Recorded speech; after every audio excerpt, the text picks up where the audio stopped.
Everyone, तो आज हम लोग सीखने वाले हैं स्मजिंग शेडिंग को प्रॉपर तरीके से। किस तरह से हमें स्मजिंग शेडिंग करनी चाहिए और कौन कौन से रूल्स होते हैं जो हमें फॉलो करने चाहिए।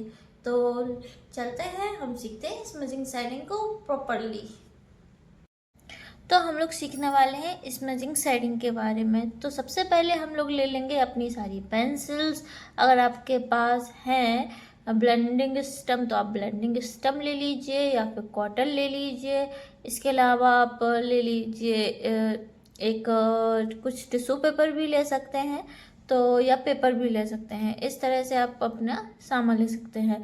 इसके बाद आपको करना क्या है, सबसे पहले जब आप शेडिंग सीखोगे तो इसके लिए सबसे पहले आपको हल्की हल्की पेंसिल चलानी होगी। सबसे पहले क्या करना होगा, बिल्कुल लाइटली इस तरह से हल्का हल्का पेंसिल चलाना आना चाहिए। और एक चीज़ याद रखना, हमेशा आप जिस भी फॉर्म में काम करें तो उस फॉर्म के अकॉर्डिंग लाइन चलाया करिए। अगर आप सर्कल में काम कर रहे हैं तो आप सर्कल में कुछ इस तरह से सर्कल के अकॉर्डिंग इस तरह से चलाएंगे।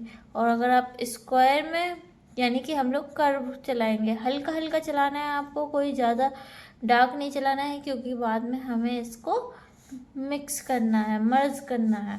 इस तरह से अगर आप स्क्वायर लेते हैं तो स्क्वायर में आप बिल्कुल स्ट्रेट लाइंस का यूज़ कर सकते हैं। और वो भी करना क्या होगा, आपको स्ट्रेट लाइन बिल्कुल हल्के हल्के 45 एंगल में स्ट्रेट लाइन खींची जाती है, जिसको हम हैचिंग बोलते हैं।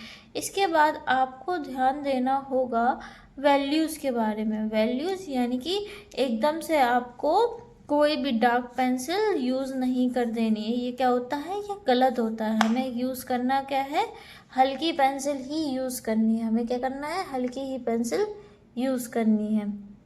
इसके अलावा हल्की हल्की हैचिंग हम करेंगे। फिर क्या करेंगे, उसके बाद जैसे मैंने ये हल्की हल्की हैचिंग यहाँ पे कर दी है, इसके बाद हम इसको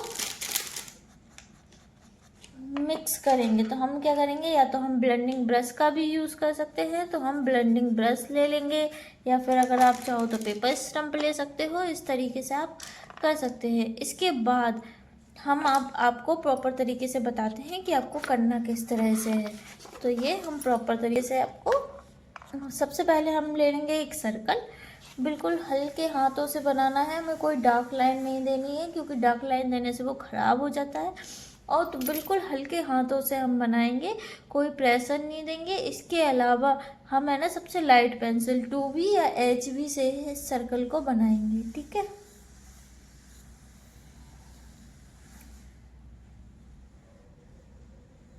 तो ये हो गया हमारा सर्कल बनकर रेडी। ये हमारा सर्कल हो गया बनकर रेडी। और एक चीज़ ध्यान देना, जब आप सर्कल बनाएंगे, शेडिंग करेंगे, तो इसमें एक चीज़ ये ध्यान देना कि कहीं से लाइट आ रही है, तो इस चीज़ का हमें ध्यान देना होगा। इसके बाद हमें क्या करना होगा, पेंसिल से बिल्कुल हल्के हाथ से हम है ना एक अंदर की तरफ लाइंस डाल लेंगे। कर्व, जैसे ये सर्कल है तो कर्व में आ जाएगा इस तरीके से। इससे हमें क्या होगा, एक अंदाज़ा लग जाएगा कि हमें कितने एरिया में डार्क करना है, कितने एरिया में लाइट करना है, और किस तरह से लेते हुए चले जाना। और एक हाईलाइट पॉइंट, जैसे कि मैंने यहाँ से मतलब इस चीज़ को सोचा कि लाइट कुछ यहाँ से पड़ रही है, तो यहाँ पर मेरा हाईलाइट पॉइंट बनेगा। तो इस तरह से हम सोच लेंगे। इसके बाद हम करेंगे क्या, बिल्कुल हल्के हल्के हाथों से बिल्कुल लाइट पेंसिल चलाएंगे। हमारी पहली लेयर डलना स्टार्ट हो गई है।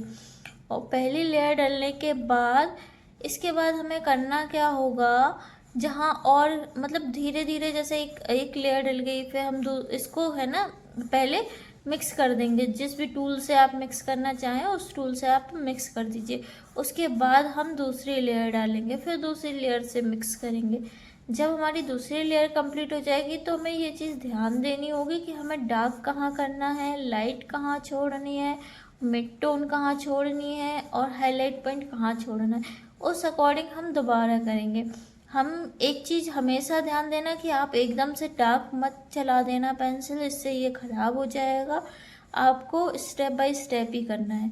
जहाँ पर हमें डार्क चाहिए होता है ना, हम यदि किसी और अलग फॉर्म में बना रहे हैं तो हमें कहीं डार्क चाहिए, तो हम क्या करते हैं, लेयर बाय लेयर करते हैं। जब पहले हमने ये 2B से कर लिया तो फिर हम क्या करेंगे, 4B से कर लेंगे, फिर उसको मिक्स करेंगे।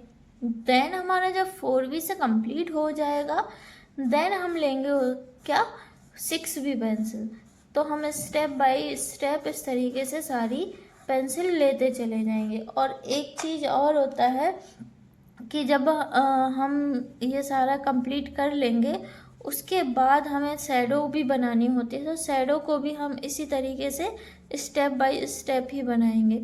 जिस हिसाब से लाइट पड़ती है उसी के अकॉर्डिंग हमारी किसी भी फॉर्म में शैडो पड़ती है। तो शैडो के बारे में मैं वीडियो बनाऊंगी जब हमारा ये वाला चैप्टर ख़त्म हो जाएगा। और अगर फ्रेंड्स आप लोगों को कोई भी क्वेश्चन पूछने हो, किसी भी तरह का कोई प्रॉब्लम हो रही हो, तो आप मेरे से कमेंट करके पूछ सकते हैं। इसके अलावा अगर आपको मेरा चैनल अच्छा लगा है तो मेरे चैनल को लाइक करें, कमेंट करें एंड शेयर करें। Thank you everyone.